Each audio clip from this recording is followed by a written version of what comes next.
আসসালামু আলাইকুম। আজকে আলোচনা করব নন করডাটা পর্বের প্রাণীদের সর্বশেষ পর্ব একানোডার্মাটা নিয়ে।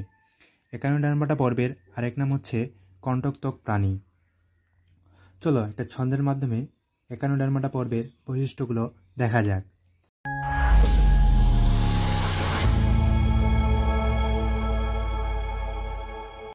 কাকার 5টা বিবি হিউজ সুন্দরী। এখানে কাকার থেকে মনে রাখবো কণ্টকত্বক,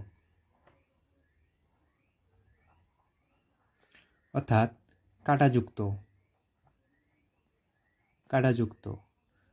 5টা থেকে মনে রাখবো 5টা টিউব ফিট, অর্থাৎ একানোডার্মাটা পর্বের 5টা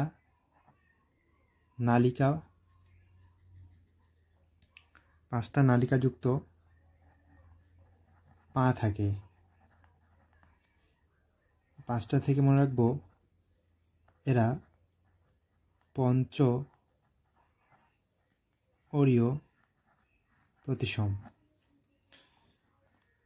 বিবি থেকে মনে রাখবো বিমৌখিক আর মৌখিক তল থাকে।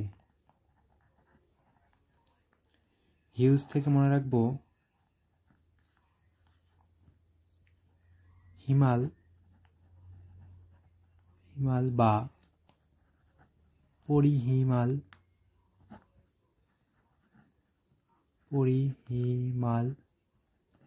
তন্ত্র থাকে। সুন্দরী থেকে মনে রাখবো এরা 100% সামুদ্রিক।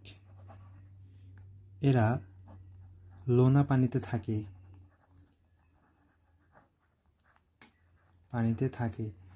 এরা যেহেতু অসমো রেগুলেশন করতে পারে না,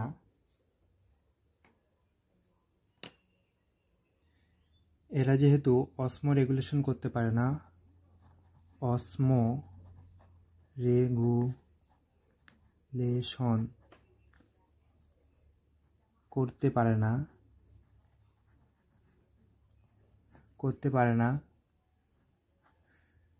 তাই এরা মিঠা পানিতে বসবাস করতে পারে না। অসমো রেগুলেশন হচ্ছে লবণ ও পানির মধ্যে ঘনত্ব ঠিক রাখা।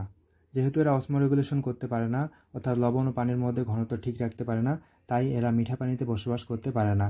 এরা লবণ পানিতেই বসবাস করে। এখান থেকে আরও কয়েকটা শব্দ সুন্দরভাবে জেনে নিই। এগুলা এমসিকিউ আকারে আসতে পারে।